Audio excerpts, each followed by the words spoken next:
Hey guys, so I know you all love my Taylor Tells It All videos. I get requests about those all the time, and I have so many written, I just seem to never get around to doing them. But I do have one, and I am doing it today. I thought it was about time I did a topic on this because it is something that is so dear to my heart. So today's Taylor Tell It All is actually going to be about losing a parent. So basically, let me tell you about my story. My parents got divorced when I was about 6 years old, and they were fighting and stuff, and parents separate, that's kind of normal. Wasn't necessarily the best way to grow up, but I did grow up, with two different parents not living in the same house, but I did stay with my mom the majority of the time. I didn't really go sleep at my dad's house on the weekends or anything like that. However, he did come over, on holidays and stuff like that. And of course, parents fight in the beginning, and towards, the beginning of their divorce, it was like this all the time, fighting all the time. But as I grew up, I realized that my parents went from marriage to divorce to a friendship, which was awesome. They actually became really decent friends, which I'm very grateful for, because when I was a sophomore in high school, my dad one day randomly just lost his voice. And we didn't know what happened, we didn't know what was going on, but one day, his voice was gone. It was like he had a raspy voice, and we were, really confused as to why that happened, what was going on. So he actually went to the doctor, and it turned out he had lung cancer. So he battled with that for a little bit. My dad was a very strong guy, very built, very active, fitness, went to the gym, ate healthy, worked out, did all that stuff. So then what happened was, after he developed this lung cancer, he battled with it for, maybe a couple months, like I'd say about 5 or 6 months. And then in about, I'd say June, we found out that he actually had brain cancer. And so we found out that the lung cancer did spread. It turned into bone cancer and then brain cancer. And the thing that was hard about the brain cancer is when you have a tumor in your brain, it totally changes your brain. And my dad was by far one of the smartest people I've ever known. He was so intelligent, so smart about everything, so common sense. He just knew knowledge about everything, anything about everything. So to kind of see my dad go from this strong, healthy, intelligent man to slowly dwindle into, a stick figure basically, and deteriorate was kind of very hard. And like I said, so with the brain cancer, he couldn't really form full sentences all the time. Like, he would forget basic words, and he would become very frustrated because he couldn't say just normal things. And so it was kind of hard, and I kind of regret that, because it was so hard for me and my brother to sit here and try and have a conversation with him when he was just a totally different person. So me and my brother kind of tried to stay away from that a little bit. And another thing with brain cancer is that you develop the risk of seizures. So because he developed the risk of seizures, he could no longer live with himself. So in June, he actually moved back into my house and was staying in my room for about 2.5 months, and I slept downstairs with my mom. So it was nice to kind of have family dinners again and kind of be all together and just feel like a family again. Even though he was sick, it was just, I'm very blessed for the time that I had with him here, and it was so nice of my mom to, take him in. And like I said, they developed a friendship, so it was her friend, and she would do anything for him. She really would. When it came down to it, she would do anything for him. I, cried a lot, and I remember the one time my dad did cry about it, and he told me that he didn't think he was going to make it, and it was so hard for me to see him, because my dad didn't cry. So for him to totally break down like that and to say that he didn't think he was going to be able to do it anymore, it completely broke my heart. First day of my junior year of high school, my brother's was his first day of freshman year. They put my dad into hospice, and if you guys don't know what hospice is, it's kind of a facility that you go into right before you're about to die.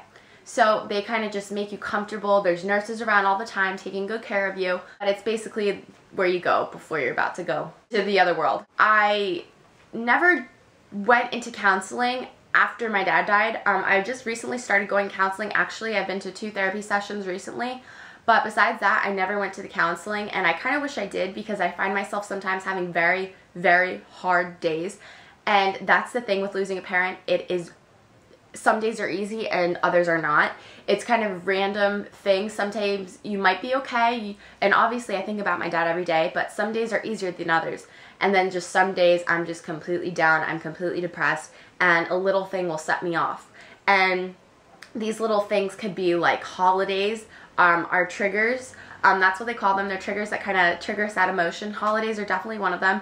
It's very hard to, you know, celebrate something without having a loved one there. So to have Christmas without my dad is kind of really hard, because he would come over every Christmas and we'd open gifts.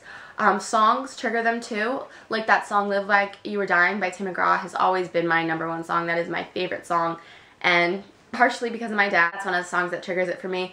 Or just any songs that mention about your dad, or, you know, just family memories, or missing someone that's not here anymore. Because I didn't really go to counseling, I kind of have been battling with depression a little bit, and I think I have been. I know I've been battling with depression actually, and I've been dealing with this since about like December.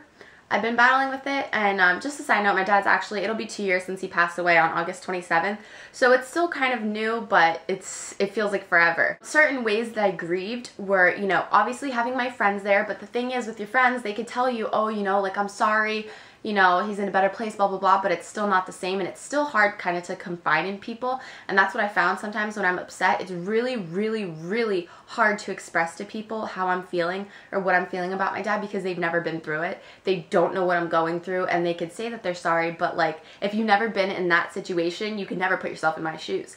And like, sometimes people, you know, talk about their sob stories or what's going on in their life, and I'm just like, honestly, I would do anything. I would do anything to have my dad back. Another thing that I found has helped me a little bit, I actually have an old answering machine from my dad's old apartment, and every once in a while, I haven't done this in a while, but I would just replay his answering machine just to hear his voice. It's kind of nice and like refreshing just to hear his voice, and you know, it brings back memories of him, and it's just, they always say that you call back people who've passed away, you call their cell phones just to hear their answering machine, and it really does.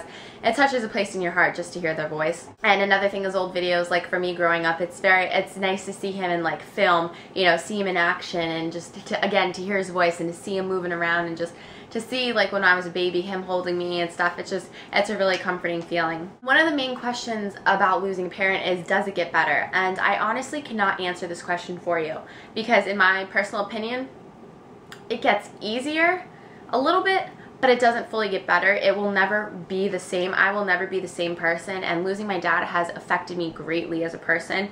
Whether it's made me stronger or not, I don't really know, because I am more susceptible to break down now, so I don't necessarily think it's made me stronger, but it's made me appreciate things a little bit more, and appreciate him being around, because him not being here is the worst thing that could have ever happened to me. He was the calmest, most understanding parent, and for him to be gone is so hard, because sometimes I deal with things that I wish he was here for, and I wish he could just talk me through things and get me through it, but you know, he's not. But I do have dreams about him every once in a while, which is nice too. It's nice to kind of have him in a dream, and to, you know, let him know that he's thinking about you, because that's what they do, and I think that's awesome about dreams, is you could be anywhere with anyone. It's always a blessing to me when I have a dream about my dad and when he appears in them. Things that are really hard to deal with that I'm not looking forward to are things like graduation. You know, I graduate in a couple weeks and my dad's not going to be there, which is very hard. People, when they get married, their dad walks in down the aisle.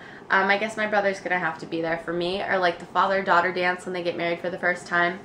It's hard, because I've been to a wedding and I've seen the father-daughter dance, and it crushes me because I know I'm never going to have one. You know, or asking for his hand in marriage, like my future husband one day, you know, they always go to the dad, like, can I have your hand in marriage? I want to marry your daughter. And I guess, you know, they're just going to have to look up to the sky and hopefully pray that they're the right person. And I think that at the time I'll know if they are or not. So I think that I could approve of them, you know, without necessarily needing my dad. But I can always look for his wisdom or a sign or something like that. Also, like when you have a baby, it'd be nice to have, you know, a grandpa. But, you know, there's nothing I could do about these things. And I could sit here and dwell on them and realize that he's not going to be here for my college, he's not going to be here for my career, he's not going to see how far I've gone with modeling, because he was like my #1 fan about that stuff. But you know, I know that he's up there, so even though he's right not next to me watching, I know that he's still up there watching me. And I still talk to my dad every day. Sometimes, like, you know, when I'm fighting with my mom or I'm having a struggle, I will talk to him. I think that he does listen to me, and sometimes I ask for his guidance and his patience, and for him to just lead me through whatever I'm going through, because I need him here, and he's not here, so it's very, very hard.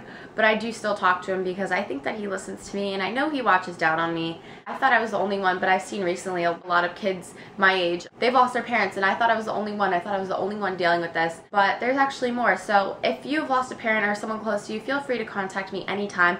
I'll always be there because I know what it's like. I've lost one of the most important people to me, and it sucks. It really does suck. That's all I could say. It is the worst thing in the entire world. But my dad's, he's healthy. He's healthy up there, and he's not sick anymore. So it's hard, but you know, there's nothing I could do about it. So this Taylor tells it all. I can't even really give you advice because this whole topic just sucks. And there's really not much you can do about it, but you need to grow as a person, and you need to find what works for you and what helps you get better. Because, I mean, I'm not as strong as I can be, but I'm getting there. It's just, I'm taking baby steps to go there. So I hope you guys enjoyed this video, and stay tuned for more Taylor Tells It All. I'll talk to you guys later.